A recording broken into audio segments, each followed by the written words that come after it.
The narrative begins with some man in a hangar reminiscing about his past in the 80s. You were fed up with the non-payment freaks? I cut out another kidney, and it was easier to sell the girls, and it was a fairy tale to live in. The hell you swim, knock on the door, and you're already tied up. Yes, whatever you say, it was much easier to live in the late 80s. It was a boss of some faction. He also added that he lost his man, while the father of the man in front of him was playing hide-and-seek with him. It's okay, and a high school girl will be useful. It's not the first time he's worked with such a person. If he had his way, he would have resurrected the goat and then gutted him like the last pig. The man called someone on the phone and asked if her daddy had been found at the machine. He didn't like the answer, so he decided to ask again. He repeated that the boy was dead, and then he resurrected again. This boss called him Jesus Undone. He decided he couldn't trust anyone because they didn't do well, so he decided to go himself. But this man has already come to their lair, as if nothing had happened, though with a pipe behind his back. The boss was surprised at how he came to life, and asked him directly about it, and he just smiled, and replied that it was none of his dog's business, much less his death, and swung his trumpet. The whole gang jumped on him with aluminum bats, and he was alone, with an iron pipe. Now for the background. His name is Hwang Suk. He's 29 years old. Do you see these idiots? Thank God he's not one of them. They were looking around because they were afraid to open the car, and that they would be seen. Right now he's saying goodbye to life. He was in that trunk covered in blood. Hwang Suk didn't understand how it happened, but as it is, one of those men asked the other if he was sure the kid was dead, but he said that he wouldn't survive in the water anyway, and they just inhumanely threw him off that bridge right into the water to his certain death, even though he lived an ordinary life and did not stay at work long. But at that moment, he wanted to live more madly than ever before. 16 hours earlier, we are shown what happened that day. He was angry because he was killed in the game. Hwang Suk couldn't understand why his allies weren't using the ulta, and added that the game was over because they were still in high school. Some woman started knocking on his door and said she knew he was home, but he couldn't stop and said the subscriber was temporarily unavailable. But the woman didn't stop and told him to drag his ass to her. It really pissed him off. It was some very pretty girl who was apparently angry about being ignored. He was embarrassed, so he decided to make a joke by saying that she didn't really like him. Didn't her mother teach her not to break into single men's apartments? But she immediately pulled herself together and said he didn't want it. Let her give him the money. What am I, your personal sort of bank account? Completely lost her fear, but it only annoyed her. She objected, saying he had to pay the water bill. It was already $8.70, and that's only for 2 months. Or he has already forgotten that they have a common meter, and each of them pays. He has completely forgotten about it. Hwang Suk agreed to pay his share, and went to get the money, and she noticed that he had a very stinky. But instead of money, for some reason, he gave her 2 packs of cigarettes, as if that's how it should be, and explained that he paid $9 for them, and that she could add 30 cents on top and give them to her friends. So it's all good. But as expected, she got angry and threw them away, and he started screaming, because he had ripped them from his heart. How is it possible? Said Hwang Suk indignantly. She was also angry that he could not pay for water, and how to buy cigarettes, so the first. This girl told him he'd better eat it, and forget about smoking, stop wasting money and pay the bills. I'll be back from school and have the money already, or we'll shut off the water, and then you're on your own, she said. He laughed when he looked at this candy, thinking it was kindness itself incarnate. Education, the process of learning, or the assimilation of knowledge necessary for life. A definition that can be found in any dictionary. Only it is not even called education. Their so-called knowledge is only useful in solving crossword puzzles. And why he, Hwang Suk, at the age of 19, in order to bring judgment to the Methodists, generously sacrificed his future, and out of the blue marked all the answers in a row. And the funny thing is, there were universities that wanted to teach a jerk like him for more meaningless years and no less meaningless universities in the country. Even in his lifetime, his father told him, as long as a man is not encumbered by duty, he can easily stay afloat. Except that once he got in, his father's advice was immediately shrugged off, a huge student loan. While working at the gas station, he told a visitor that smoking was strictly forbidden at the gas station, to which the man responded angrily, hinting that if he didn't shut up now, he was going to get his ass handed to him. And as you know, when fairness prevails, he asked didn't his employer teach him manners? And the employer himself apologized. He also told Hwang Suk to apologize. And he stood there and didn't move because he didn't understand why. And of course, he wasn't going to apologize. So he just smashed his forehead into the goat's head. And he still got in a lot of debt. This is the 33rd time he has borrowed a suit from a certain Hyun to look good at a job interview. He was asked what university he graduated from, and how he estimates how many cockroaches live in Seoul. That was the 33rd, so to speak, funny question to him from this man. They always asked him to get rid of second-rate graduates. Now he decided to ask these important, arrogant uncles something. He apologized in his mind to the friend who lent him the suit because apparently he wasn't going to get it soon. Then he gave them all the middle finger and asked how many fingers they could see. Hwang Suk dreams of little, covering debts, paying bills, and eating 3 meals a day in peace. Does he ask for so much? What is common to most people is a dream to him. The same Hyun that he borrowed the suit from said that it was all Hwang Suk's wooden character's fault. Why is that? He asked, and his friend was surprised that he was going to deny it, because if you say one more word to him, he'll go off the rails right away. He's about to turn 30. How long is he going to live like a teenager?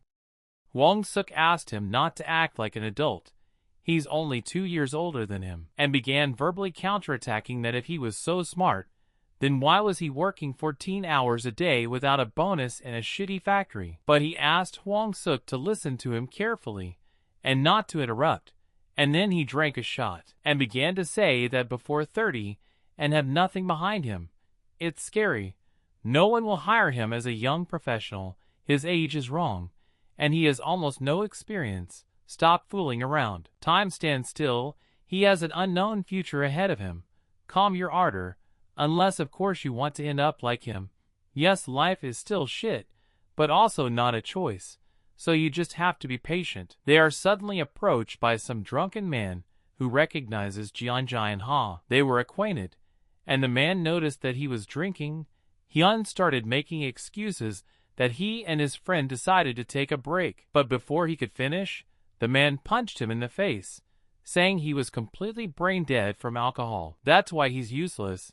The chief's messing with him, and Hwang Suk saw it all. Well, fake that pathetic face of yours again, and Hwang Suk was already overwhelmed with anger, not understanding what was going on here.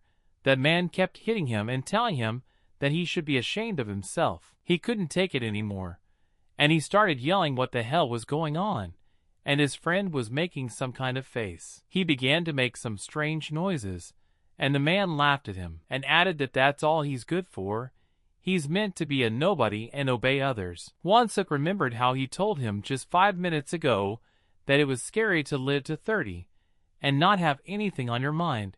But the way Hyuk looked now was even more scary. He went home disappointed in his friend and saw some men breaking into the apartment next door to him. These assholes have been coming for 3 weeks now, and they are making noise all over the house. They don't want this apartment. Hwang Suk remembered that the same girl who asked him to pay for the water lived there, but he decided that it was none of his business, so he shouldn't help her, especially since he doesn't know all the details. They took out a hose of gasoline with the intention of setting her on fire, so that she would definitely leave the apartment. And this has already hurt Hwang Suk, so he decided to intervene by saying that it's too much in case she really dies. But because of such remarks, he immediately grabbed a kick in the gut from one of them, after which he said that no one allowed the pathetic garbage to pry into their business. Started kicking him, telling him to shut up, and he's always having to straighten out idiots like that. And if he doesn't want to become fish food, then let him shut his ears and eyes and bury his teeth against the wall. Hwang Suk realized that he had been foolish, and the bandit was only taking out his anger at the situation on him. How did he figure it out? He just got caught up in the feeling. Also, the fat man started to worry about the gasoline, but his friend quickly calmed him down. Won-suk thought that Yun Ha-hyun would ask him to calm down, because this time it's the bandits against him.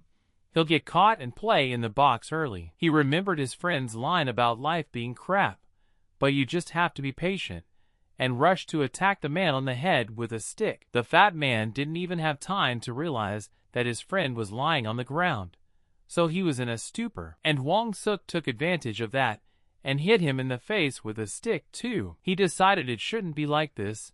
These subhumans would go on living their lives in peace, and others would have to suffer? Why the hell should it be that way?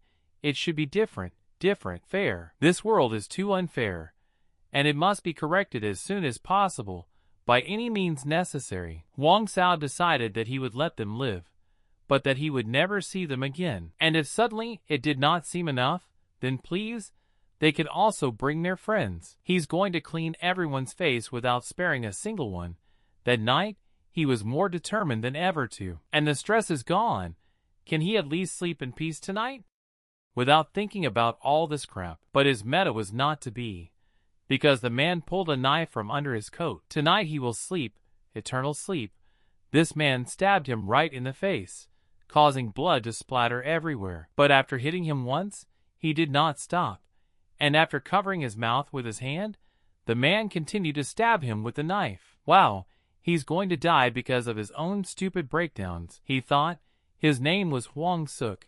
He died at 29. Won-suk knows that his life hasn't been a good one, but there's nothing he can do about it. Went on day after day after day, for days had passed since he drowned in the river. We can see how after chopping up Won-suk, the fat man yelled at the man with the knife that he had killed a man, but he told him not to yell at him. They were determined that they would take him and drag him to the trunk, and the fat man understood what he was getting at, but didn't want to understand. The man began to explain that even the stupid would understand. Tie a stone to it and throw it into the river, and the girl watched them and cried. She couldn't believe that they stood up for her, and they just killed him and want to let him go to the bottom to feed the fish. Won-suk began to remember that he really had a lousy character since childhood, and he began to remember his childhood. The woman asked if they know how many times this is repeated. Yes, boys like to wave their fists as kids, but this is out of line. The man standing with him took full responsibility for himself. He added that it wouldn't happen again, and asked him to forgive him, even though he had done something wrong. Apparently it was his father who decided to find out what happened this time. Won-suk replied that there was nothing to bully him about not having a mom, and his father approved of it, so he high-fived him, saying he was definitely his son. They walked side by side, and the father said that he had no doubts, because he did everything right. The worst are those who accuse the family. Is it bad that his Wong kicked their asses? Every time his father told him after a situation like that. Dad worked in a factory in Gyeonggi-do, and after every call to school they would go in there, and then go home. Sorry, I'm not too late, he asked when he came with Won-suk that day, and everyone there called him the eldest. Won-suk understands now. His father was a good boss. One man asked about his father being scolded again for his fighting, but he affirmatively said no, and his father even decided to throw a barbecue for his good behavior. It was not for nothing that his subordinates visited them so often.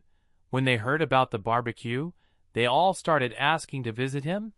He was kind and did not refuse. His father said his mother died when Won-suk was very young, and although raising a boy alone is not easy, he never saw his father get tired or complain, and for that, Won-suk loved him very much as a great father. But Won-suk suddenly notices something that catches his attention, so he asks his father to look too. It was some kind of smoke, but when my father saw it, he was immediately frightened, because he knew what had happened. All the people who could run away from there, and my father began to ask if everyone was all right, and he was told that they were, and it was good that Won-suk saw the smoke. Won-suk's father said that he knew it would happen someday, and he should have been ready for it. He has repeatedly told the chief that the beam is a wreck, safety above all.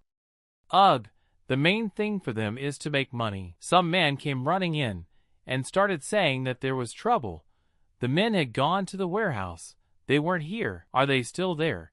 even though there is a huge fire right now? Not that, he thought. The poisonous gas must have already spread throughout the plant. My father started running straight there, because he was responsible for those people. Of course they tried to stop him, but it didn't work. That day he truly saw the greatest man that no superhero could match. And then, too, he saw his father for the last time, but as a better leader and a real hero. 5 times Dad ran into the building. 5 times he carried the dormant workers, but he inhaled a lot of gas and died. The same evening, the 9 o'clock news should have told about his father's heroic sacrifice. They should have, but they said it was his own fault. How dare they blame him? They don't give a word to the dead bastards. It was a dialogue of workers, but he only has a son left, so they put all the blame on Master Sock, said the second one. He agreed, and added that even if they tried to object, who would listen to ordinary workers? Hwang Suk as a child was very depressed by his father's death, and that his death was just meaningless. Those men kept talking and said that this is a lousy country, and we should get out of it. Hwang Suk went up to them, because he wanted to say something to these men who had once been his employees and friends. He affirmatively began to say that his father did not die in vain. He gave his life to save 5 people, so his death was not meaningless. He claimed with tears in his eyes, for he was trying to reassure himself. He remembered that his daddy had gone to that world a hero, and wondered why he, himself, was dying like that. If only he'd been hired, this wouldn't be happening now, and maybe he'd be happy with his life. And then 4 days later, and for him it's been one moment, he jumps out of his bed, not realizing where he is. He was at a loss to look around, realizing he was home, but how? What's going on? Hwang Suk decided to at least make sure that his stomach was okay, and there weren't any knife wounds or anything like that. Eventually he decided for himself that it was just a stupid, scary dream, and that in reality he was alive. It hurts like it's been put through a meat grinder, but young Ha-hyun has a point. You have to control yourself. And while he was smoking on the balcony with all these thoughts in his head, the same girl walked by. She stood there in a stupor, unable to believe her eyes that she saw him here, and he immediately thought that she was going to hit him with the water bill, and thought she was going to tell him off like a kid again. So he started to say incomprehensibly that yes, there are bills there. Well, that told her he was broke now, and noticed something was wrong, and asked if something was wrong with her. All around, on this balcony, were the very traces of blood from the fight with the bandits. She cried and said he was still alive, and she was incredibly happy about it. Hwang Suk himself didn't understand what was going on at all. He started crying, thinking she was mocking him, and had already buried him alive. Is it because of some bill she wants him dead? How sad is that? But she objected, saying that not at all. Just 3 days ago, he interrupted her and said that he remembers everything. If he gave his word, he would keep it. Hwang Suk affirmatively told her to follow him.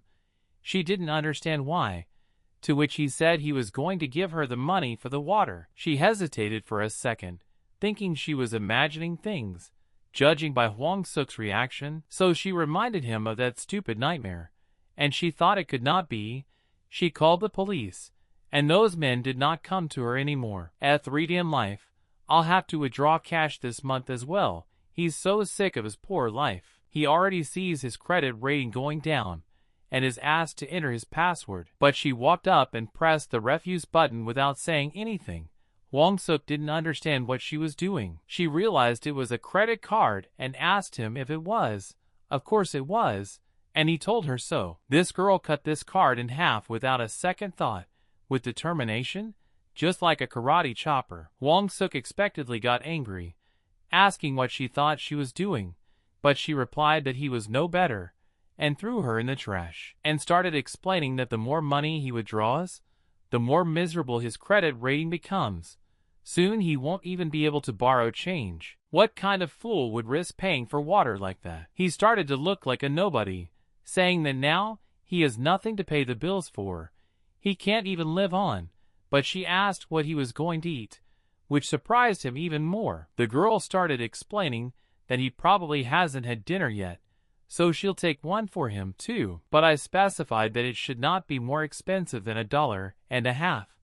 But Hwang Suk was still confused. They sat together outside this store and ate instant noodles, both of them. Hwang Suk asked if she could afford kimchi, but she immediately told him to have a conscience. He apologized and realized that the pickled radish was probably not worth mentioning, so he went on eating. She was silent, and she was a little embarrassed, but asked, "He seemed like a big man, then why is he sitting on someone else's neck, not ashamed to look his parents in the eye?" But he replied that she didn't seem to watch the news at all, because the majority of young people are unemployed, but she objected that at least they are trying. And what is he doing? All day and night he jerks off, then watches porn, the walls are thin, a cigarette does not leave his mouth, in the shower, I think he forgot, she specifically began to hit him. If he goes out, he only goes out to get wasted, he knows that he does not drink at his own expense.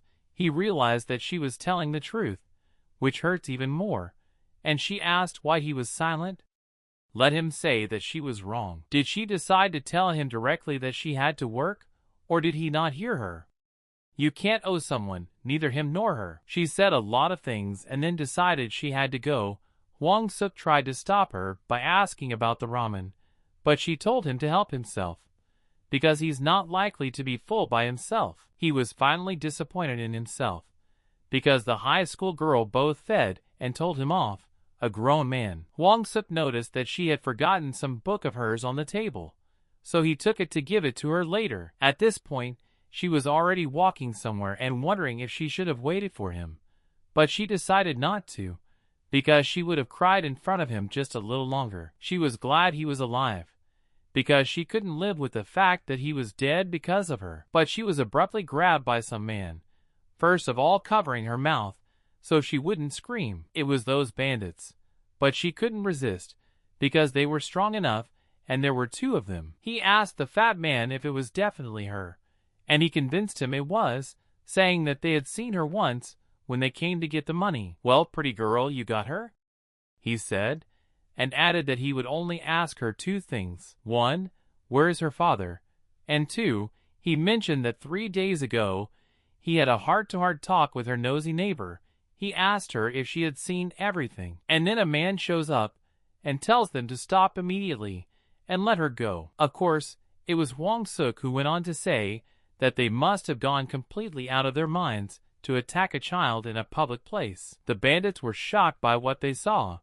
First of all, because he was so bold, and secondly because it was the same kid they killed, and couldn't figure out how he could come back, literally resurrected.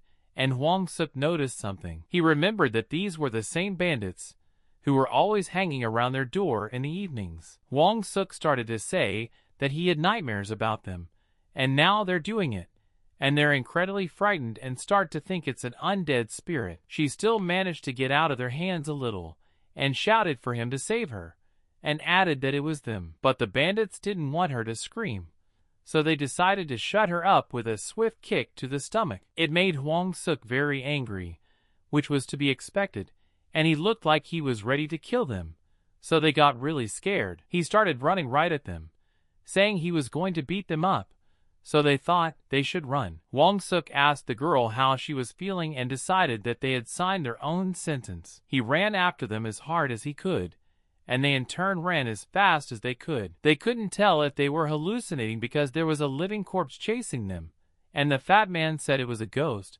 That's what his grandmother told him, and that Hwang Suk was taking the stones at the time and threw them right in the back of their heads, hard enough to make them fall down or lose consciousness altogether. That made them both stop, and Hwang Suk said that for hanging around his house, for killing him in his sleep, as he thinks, for molesting kids, he sentences them to death, and there's no other way to deal with such lowlifes. The bandits were fed up with it, so one of them took out a knife again, like last time, and rushed to attack Hwang Suk. Hwang Suk laughed at him, saying it was a dream or reality. That bandit doesn't learn from his mistakes. He had the same book under his t-shirt. It didn't take long for Hwang Suk to strike back, and he shouted that he had to be careful with the knife. He decided that he might have screwed up in the dream, but now he's going to kick their ass. So the fat guy knows it's not good. But then all of a sudden, the place they were in starts to collapse, right on Hwang Suk and the bandit. The fat man was incredibly frightened of this, and just started running away, leaving his friend under the rubble. Hwang Suk wakes up in his home again to the sound of the alarm clock, and can't figure out what's going on. This nightmare again? He thought, okay, once in a dream he died, but twice.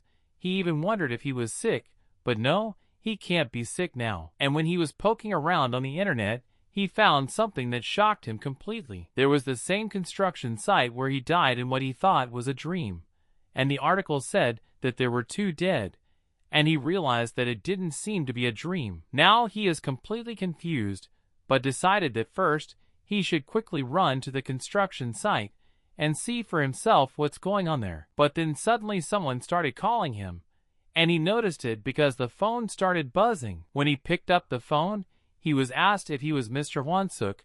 Of course he said yes. The girl on the phone was happy, and said she was almost desperate, because they had been trying to reach him for 3 days, and he was still not picking up. Hwang Suk now didn't understand at all how this could have happened, but the girl went on to say that they had good news for him. She was happy to report that South Korea had decided to hire him. He was good for them, and asked him to come to the office today, if he could come there, of course. When Hwang Suk went there, they told him that he could see that what they value most in their company is harmony and space for action, and he had to agree that the company's performance would hardly improve if employees spent all day in front of their monitors. They have a free schedule.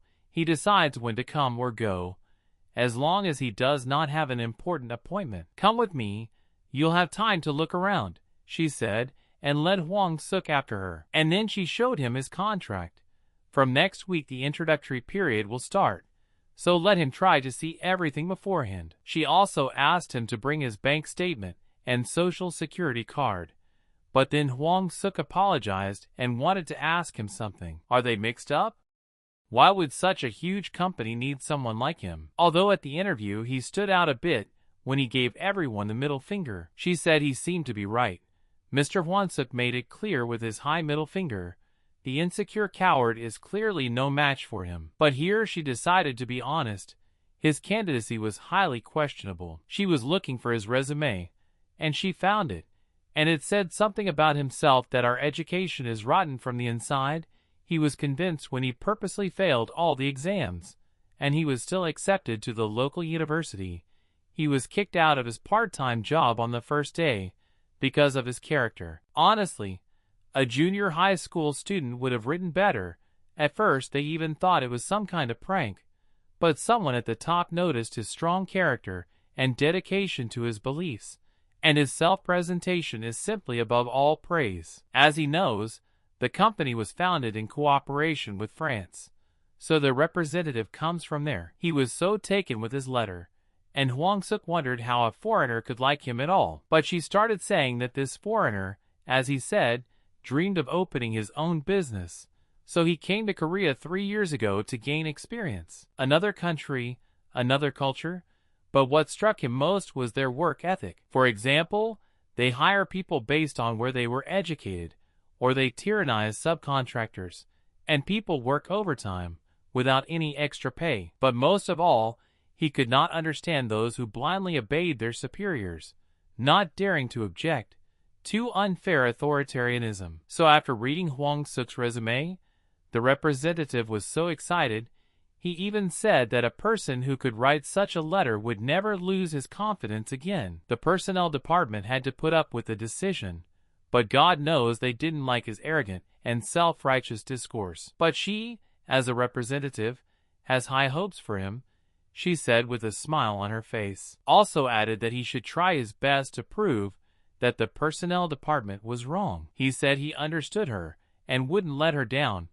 She could be sure of that, which made her feel embarrassed because he was very determined. Hwang Suk even thought he was dreaming, because he still can't believe who would be hired with a fac, especially a pretty girl like that. He went to his floor and saw a man knocking on that girl's door, asking if anyone was home, and Hwang Suk thought it was suspicious. He had an understanding that he had seen this somewhere before, not so long ago, and the man noticed him and turned around. The man reached into his coat and said he wanted to ask me something, which made Hwang-suk very frightened when he remembered his past experiences like this. And so Hwang-suk didn't hesitate to hit him as hard as he could, making him fly away. After which Hwang-suk told him to run away before he gets his face kicked in.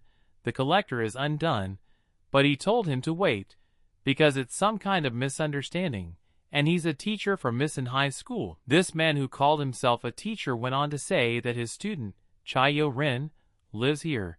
Do you know where she is? He asked Hwang-suk. Hwang-suk looked at his teacher ID card and made sure he was telling the truth. He started apologizing right away, saying that he had confused him with someone else, but the teacher was kind and said it was no big deal, and the main thing is that now everything is cleared up. Hwang-suk was very confused and did not understand what he was just thinking. Yes, he knows her. It's his neighbor. But that's what brought him here, he asked. The teacher began to explain that Yo-rin, the girl, had not been to school for 3 days. So they were worried if something had happened, and Hwang-suk realized it too, and got worried. He started having flashbacks about how they kidnapped her, and about their dinner together. He also remembered being told on the phone that they had been trying to reach him for 3 days. Without long thinking, he grabbed the door with the intention of opening it.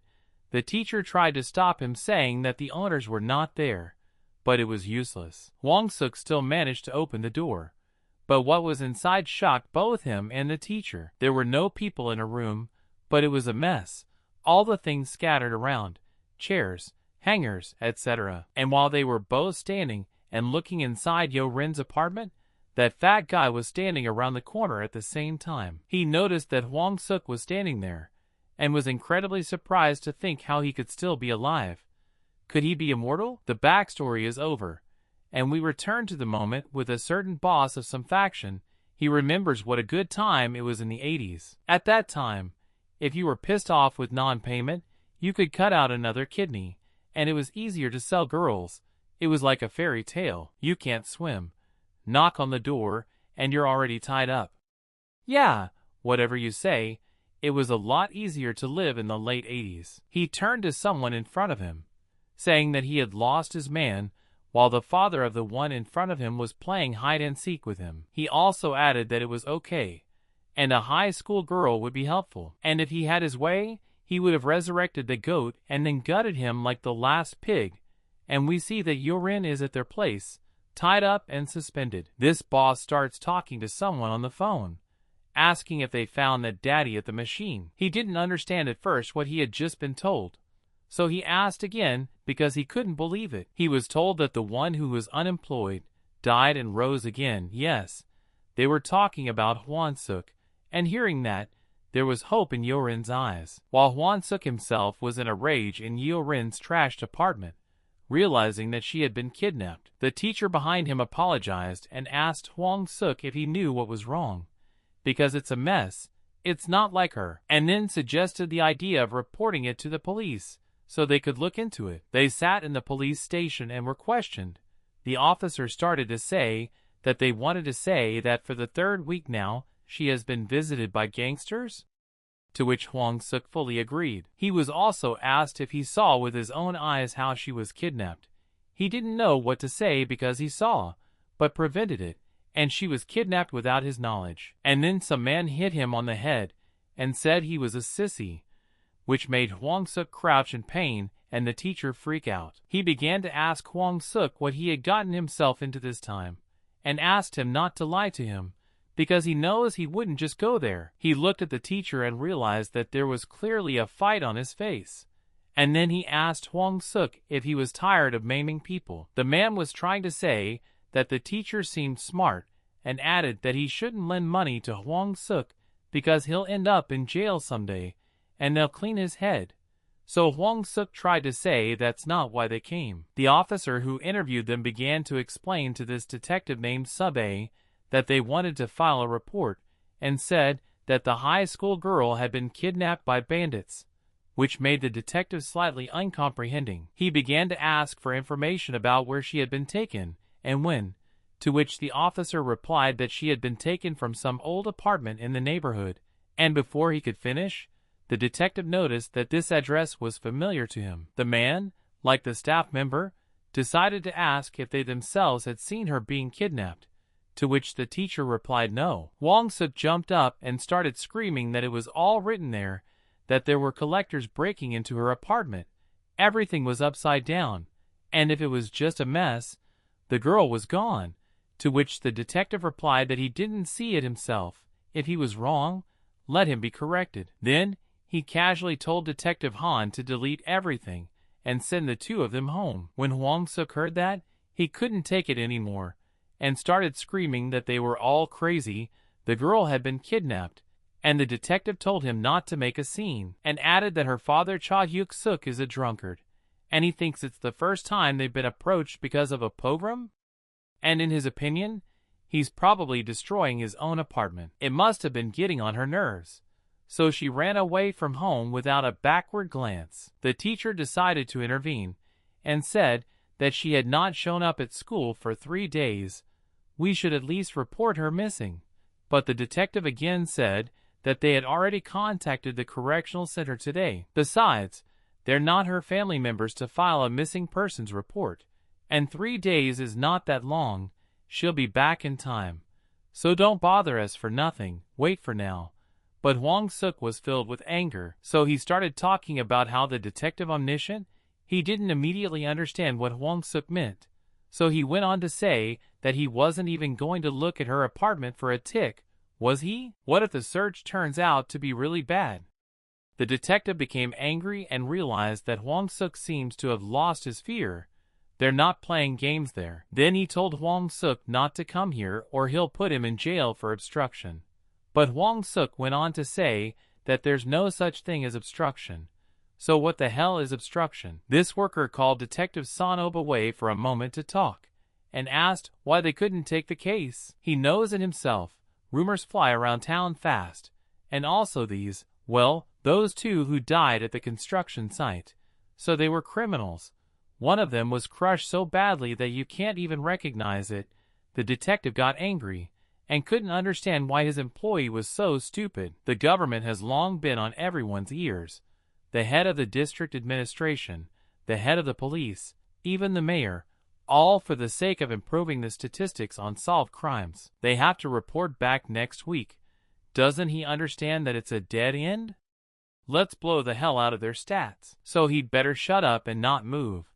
And this whole frank conversation was overheard by none other than Hwang-suk, and he realized that they are such assholes.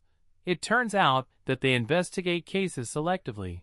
For the sake of their asses they leave people to their fate. But what do you take it from them? Hwang-suk took a chair, and with the word "screw you, scum," he threw the chair through the glass. Everyone there immediately jumped up and started running at Hwang-suk, and the detective told him to catch him. But be careful because he's inattentive.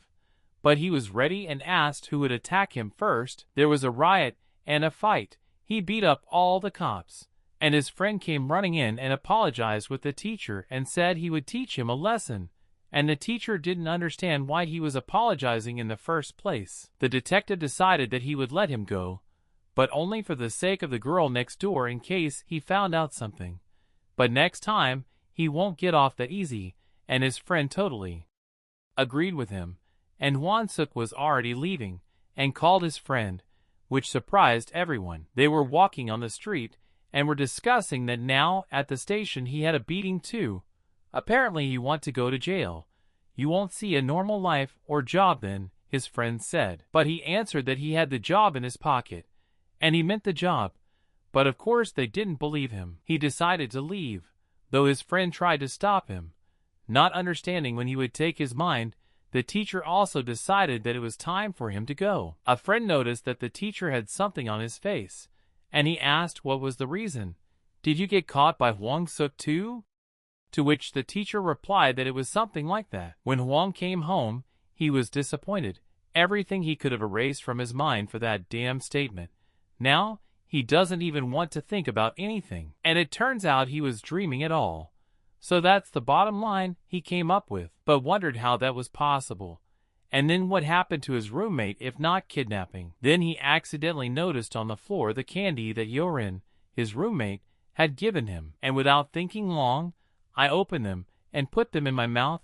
thinking about different things. I remembered that she told him that he could not pay for water and how to buy cigarettes, so the first, and told him to better eat candy and to forget about smoking, enough to spend money for nothing, and let him finally pay the bill. I also remembered how they were sitting at the table together eating instant noodles, and at that moment she told him that you can't owe anyone, neither him nor her. The way the girl who told him about the job said that she, like the representative, had high hopes for him, how his friend told him that apparently he wanted to go to jail, and that he would not see a normal life or job in. But he did come to terms with it, and realized that he shouldn't care about any of this at all. And then he got a phone call, picked up the phone and said hello, congratulating him on his return, calling him prodigal daddy. Hwang Suk was surprised and did not understand what it was at all. The man on the phone was surprised that he was so scared, or had forgotten him. Then he went on to say that he had sent him a picture and asked him to be polite, to look at that picture. There he saw that very neighbor, and the man went on to say that if he didn't want his daughter to end up an oriental harlot in some brothel, then let him do him a favor and bring the money to his office tomorrow. The gang was sitting and discussing their plans, and a bald man asked if they had set up the perimeter, to which he answered in the affirmative. Now this bastard will not escape. They will take every last penny from him, and if suddenly there is no money, don't run.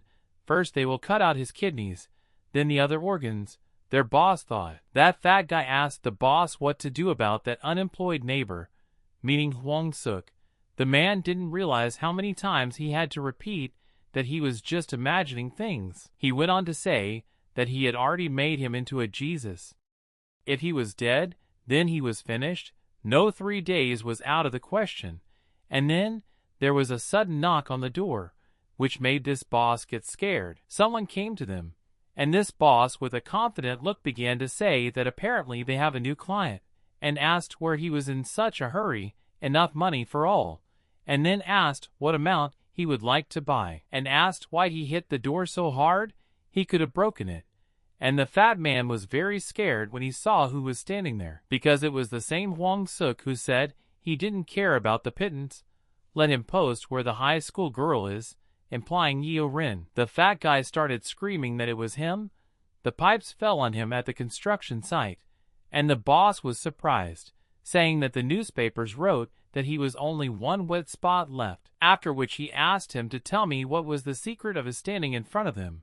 But he affirmatively said that he had not survived. He said directly that he had risen from the dead, which surprised everyone there, though many did not believe it. And Hwang Suk swung around and decided that their end had come when they weren't expecting it. He started to be attacked by all the hordes of bandits who were protecting their boss. Hwang Suk began to fight and beat up one bandit after another, sparing none of them. This boss was watching all this and didn't understand something. Shouldn't he be better at swinging his fists now that he's stuck here alone? He's about to get so beaten up that his own mother wouldn't recognize him, because he has no chance against so many bandits armed with metal bats. He hit one of them in the face with a bat, and the others started asking him if it was okay, because it hit him in the jaw, and he got angry and decided that he would cut Hwang Suk to pieces by pulling out a knife. While Hwang Suk was being bludgeoned with bats, this man with a knife said to bring him to him, and he would stab him. But the boss told them all to slow down. Or have they all forgotten that no one gives a damn about the organs, and it is more profitable for them to use them for their own profit? They don't know how he got out of that mess alive. But if he was born with a shirt on, he should have gone to church to thank God or something. Or what? That high school chick is his chick. Boy, what kind of world are we living in? Love, love, love, but you'll end up in jail. Don't you need it? Hwang Suk started grumbling and said he wouldn't believe it. He's been racking his brains since yesterday. They are not that close with her. I mean, yes, she does not throw cigarettes anywhere, pay the bills, go to work, and so on to infinity. Why the hell is some high school student pushing him around like that? Ha! He just found out her name yesterday. But when he considers that some bastard kidnapped a helpless schoolgirl, he instantly lost his temper, and he began to pull out of his pant leg the knife that he had been hiding all this time, waiting for the right moment. Then grabbed this boss and said he could call himself an adult if I hadn't interfered in all this crap, and grabbed this boss with a knife to the throat, and told all his subordinates to stand where they were standing. Now he's going to show them how to butcher carcasses. The boss didn't understand what they were hitting him with, like pillows. Why the hell he's still kicking? Hwan-suk told him to shut up and ordered everyone else to bring urine. This boss was not an easy one, and told him not to drag it out. Less words, more action. He caught his own neck on the knife, knocking it out of Hwang-suk's hands, who could not have expected such. Then this boss hit Hwang-suk on the head with some glass plate, and he was shocked, not understanding what was happening and what he should do next. The boss began to say that apparently he had seen too many movies and decided to play the hero. So to speak, he believed in himself, and taught him a little lesson that if he wanted to cut someone's throat, he should put the knife to the carotid artery, and then no one would dare move. "What are you standing around for?" he asked the others, and they all got together and dragged him to the car. Finish him off in a warehouse somewhere. When they looked under his blouse, they saw that Hwang-suk's entire body was covered with steel plates, which is why he was able to fight even after being beaten with bats. The boss laughed, realizing that he really didn't have a plan, and he came to them relying on those crappy plates. But he knew he couldn't stay too long, so he told them to pick him up and get out, and he'd come back a little later. They were driving and discussing their stories. One bandit was telling that he told little Byun to bring him Su-wai, well, there was a pogrom. By the way, she got prettier, lost weight, pumped up, and her ass was gorgeous, which made them all start laughing. But one of them didn't laugh, and it was that fat guy. They noticed it and asked why he wasn't laughing. Didn't he like his story? He got scared and said not at all. It's just that no matter how much he thinks, he can't figure it out. Sung-hoon finished that bastard off a week ago. He saw it with his own eyes. But they said he was talking nonsense because Sung-hoon died because of him. He said they just didn't tell him at the time because they were afraid he would be punished. But 3 days before the incident at the construction site, he and Hwang-suk had a little confrontation. They threw him to the bottom of the lake while Hwang-suk was sneaking out, burning the threads they tied his hands with. And the fat man has no idea how he survived. But at that moment Hwang-suk interrupts him by strangling him with the same ropes on his arms. Choking the fat man, he said that of course he wouldn't believe it, but he sure as hell wants to find out for himself. So maybe do an experiment, he said, and their car started to become uncontrollable, and they wanted to finish him off as soon as possible. Those who drove behind them were another part of the gang.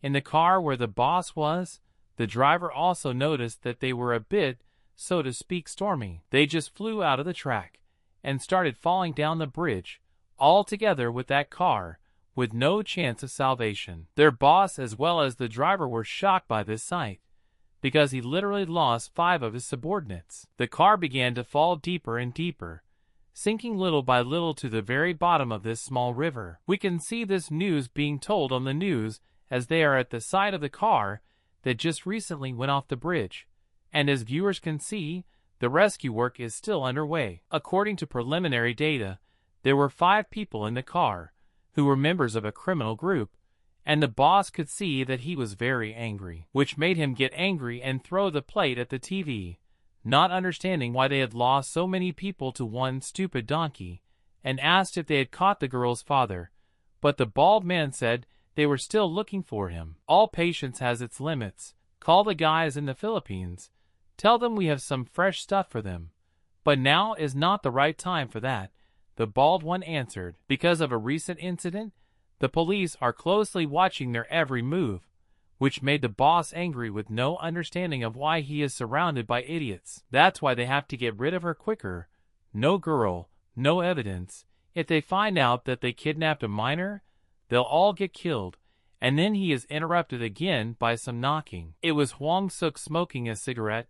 The boss was in an unbelievable incomprehension of how this is even possible. Maybe he really wasn't lying, he thought. He began to say that he had learned something interesting. Wouldn't they like to hear it? And they all looked at him apprehensively, afraid of not knowing what and why. We see Hwang-suk's memories, where he was holding his throat, feeling that his lungs were incredibly tense, as if they were about to explode, just like back then, when he died, for the reason that he was stabbed and then thrown into the river tied to a rock, and again to the construction site. And whenever he dies, the next day, whoa, the next day. Something about the dates doesn't add up. The first time he died was on the day of the interview, which was April 1st. As it turned out later, at the construction site died on the 4th.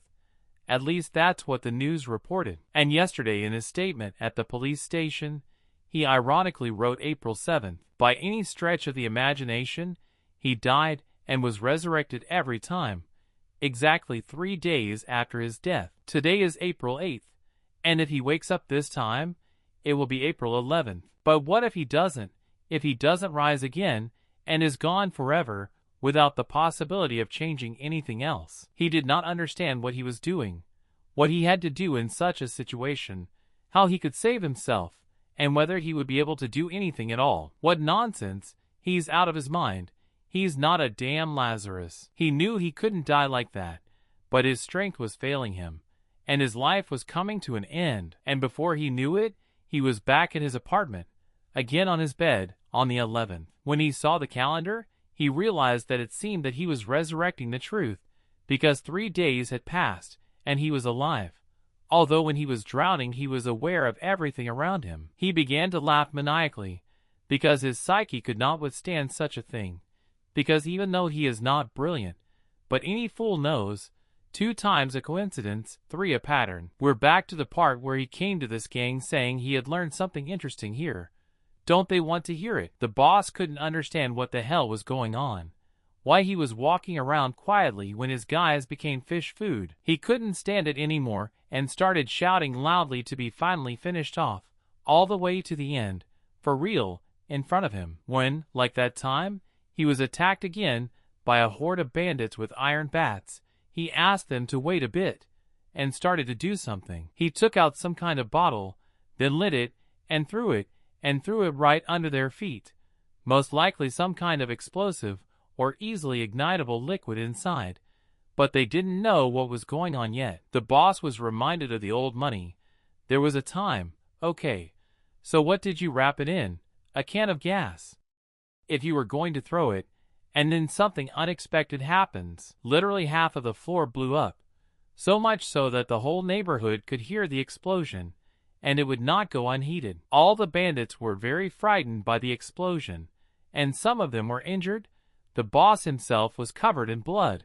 Apparently he was hit by the explosion or something that flew off because of it. He said to let half of them put out the fire immediately, and the rest of them finish this asshole off. But then, he suddenly saw a bunch more explosives under Hwang Suk's shirt, and he asked them if they were still in their pants. He just started setting one of the bombs that he had prepared on fire, and the boss realized that things were bad. Very bad for all of their faction. When he lit the second checker, he threw it right at the scum boss.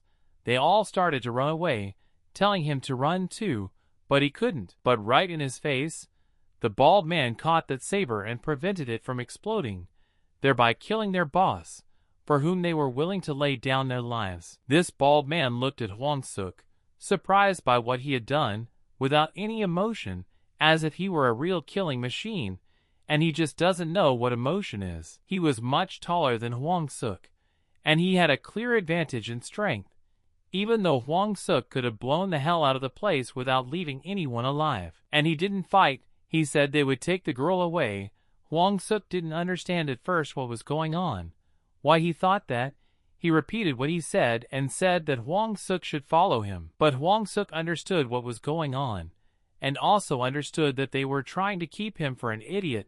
They decided to trick him, but he attacked the wrong person, and the boss started yelling at him how to understand it. Why does he make these decisions himself? Is it okay that he's still there?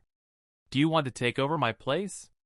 He asked, but the bald man told him to calm down and look out the window. There were a bunch of people outside the window taking pictures, thinking it was an attack, calling the police, and so on. So they had to think of something urgently, so they wouldn't be declassified. While we can still make it look like a batting gas explosion. But imagine if we got caught in the act of killing him, said the bald one. They're already asleep, and wondering what to catch them on. The last thing we need is for them to accidentally find out about their fake bonds and the high school girl. Then it's definitely goodbye to freedom. Hwang-suk heard it all, went up to them and said that's why they were acting like that. You should have told them right away. Why are they not family? Why whispering in two faces? All right, let's go, but watch out, Baldy, you go alone. What have they done that makes them so afraid of bloodhounds? Hwang-suk thought to himself, while the bald man wondered what kind of a pepper he was. What kind of gods do you have to be a fan of to make your fear go away? And Hwang-suk casually told him to get a move on, and not to waste his time. Hyun, don't they treat us like human beings? Why the fuck haven't they replaced us in a week? There's nothing to eat, we'll starve to death. Some guys in the hangar were discussing. We'll wait. They'll probably contact us soon. The other one told him it's all his fault. It's always his fault they get lousy assignments. But he decided to hell with the food, and told them to just look at some chick they got. They were watching Yo-rin tied up in this hangar. Did he tell that Young that maybe they are with her? But he told him not to even think about it. Doesn't he know them? Without lube, they will be fucked later if the goods are spoiled. And the other one asked, does the boss have an eye with x-rays or what? We're on the inside. He'll never know if it's flawed or not. Let's just quietly eat it. That's right. You shouldn't have left us here for a week. You want to eat her?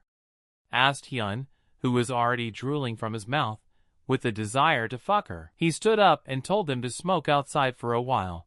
As they say, you should respect your elders. You won't peep, will you? And he started unzipping his pants. This man started walking up to her with a knife in his hands, and told her to forgive him, because he didn't have that much.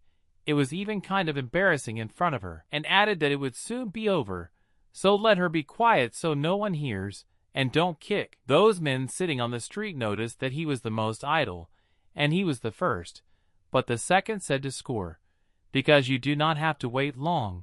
With his piercing, 1-2 and we're screwed. They decided to bet 100,000 won, and one of them bet for 5 minutes, and the other said no more than 3, but the other said that he is not an instant noodle, and it is unlikely that fast. And then all of a sudden she runs out of the hangar. They just didn't understand what was going on for a while. One thought it had only been 13 seconds, and the other said that count him, whatever less seconds, and then they realized what had happened, and what the hell they were talking about, how she got out in the first place. And Hyun was writhing in pain on his knees alone in that hangar, screaming about his baby being hurt. Why would he do that? At that time, Baldy and Hwang-suk went somewhere in the woods, and he asked where they even went, and decided to guess if they were burying corpses there. Ugh, to be like that. Thanks for watching. If you want part 2, like, subscribe to the channel, and share this video with your friends.